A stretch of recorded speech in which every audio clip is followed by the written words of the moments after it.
Bonsoir à toutes et à tous et bienvenue dans ce dernier épisode de la première saison de Toi et moi. L'idée de cette chaîne, c'est de s'inviter chez les gens et de découvrir l'histoire et l'architecture de leur logement. Aujourd'hui, on est chez Françoise. Bonjour Noémie, bonjour Nathan, bienvenue dans la Bretagne souriante. Qui habite un dôme-espace, une maison en bois en forme de soucoupe volante qui peut tourner sur elle-même. Cette rotation permet de suivre, par exemple, la course du soleil. Peut-être d'ailleurs pour ça que le concept est né dans le Finistère. Je vois pas le rapport avec la Bretagne. 200 dômes-espaces ont été construits en France, principalement en Bretagne, et une cinquantaine à l'étranger. C'est à la fin des années 1980 que le mathématicien Patrick Marcilly va développer ce concept de dôme-espace. Et lui, c'est un passionné du nombre d'or. Pour simplifier, le nombre d'or, il est présent un peu partout dans la nature et il respecte une sorte de proportion idéale. Du coup, les plus grands peintres, sculpteurs et architectes vont s'appuyer sur ce nombre dans leur création. Par exemple, au XXe siècle, l'architecte Le Corbusier utilise le nombre d'or pour imaginer son modulor, une mesure basée sur la taille moyenne d'une personne. Les artistes, ils ont recours au nombre d'or pour respecter l'harmonie du monde minéral, végétal et animal. C'est d'ailleurs ce que fait Patrick Marcilly en proposant une maison de forme ronde qui rappelle les habitats naturels des animaux et en privilégiant le bois comme matériau de construction. Alors je suis allée par hasard visiter une maison dans les années 80, près de Rennes. J'ai trouvé ça magnifique, il y avait la coursive avec plein de plantes vertes qui dégoulinaient dans le salon. Et l'atmosphère était vraiment chouette, j'avais pas envie d'un terrain nu dans un lotissement.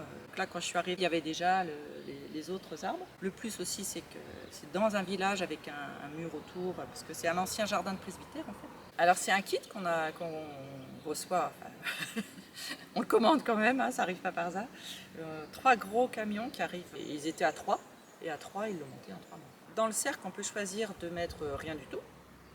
Ça peut être aussi un grand espace libre. Et puis sinon, on choisit donc... il y a 9 travées et correspondant à chacune des travées, il y a une poutrelle. Donc on choisit de mettre les cloisons au niveau de ces travées-là. Jusqu'à ces dômes-espaces, le principe de rotation des logements était resté au stade d'expérimentation. De façon isolée, il y avait une maison qui était construite pour une personne malade. C'était normal que ce soit pour des personnes malades parce que l'exposition du soleil était reliée au principe de l'héliothérapie, c'est-à-dire le traitement des maladies par l'exposition au soleil. Comme dans les sanatoriums où on envoyait les tuberculeux pour qu'ils prennent des grands bains de soleil. Quand il y a un rayon de soleil, qu'est-ce que c'est agréable de se dire, il y a un rayon de soleil, là entre 4 et 5, je tourne la maison et puis je pense que c'est bon pour le moral, c'est bon pour la santé, puis même pour la maison, quoi. C'est du luxe, mais c'est pas du superflu, voilà. Ici, ce principe, il apporte une nouvelle fonctionnalité, économiser le chauffage. En hiver, en plus de poêles au centre de la maison qui permettent de chauffer de façon homogène les pièces, on peut chauffer par le soleil. Imaginons, on a envie de chauffer plus le salon. On programme la maison pour que le salon tourne en fonction de la course du soleil. Ce qui peut aussi être pratique l'été quand il fait trop chaud. La maison tourne grâce à un grand roulement circulaire à billes, soit via une télécommande, soit avec la force de nos petits bras. En sous-sol, les canalisations sont flexibles pour suivre le mouvement du reste de l'habitation. Elle est résistante aux tremblements de terre grâce à son socle qui a une emprise au sol relativement faible et elle est résistante aussi aux cyclones parce que sa forme de soucoupe volante permet de limiter la pression du vent, à l'inverse d'une maison traditionnelle où le vent arrive frontalement. Donc sauf les jours où il pleut toute la journée, ce qui est quand même assez rare en Bretagne. On a en général une éclaircie à un moment donné. Et oui, je la fais tourner presque tous les jours. Ouais.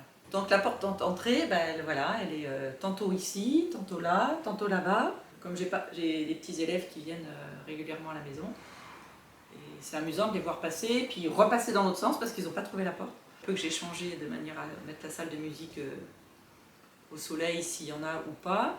On aménage le mobilier. Alors moi j'ai trouvé ça rigolo, en fait c'était un peu un challenge. Donc le cuisiniste, lui il s'est amusé tout seul.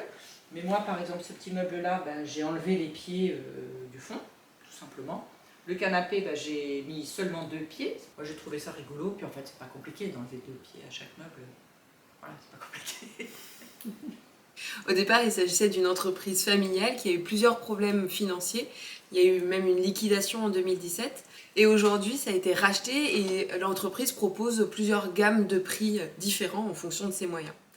Il y a même un restaurant Domespace à la pointe de la Bretagne. Nous espérons que cette vidéo vous a plu. Si vous ne connaissez pas encore les autres vidéos, n'hésitez pas à les découvrir.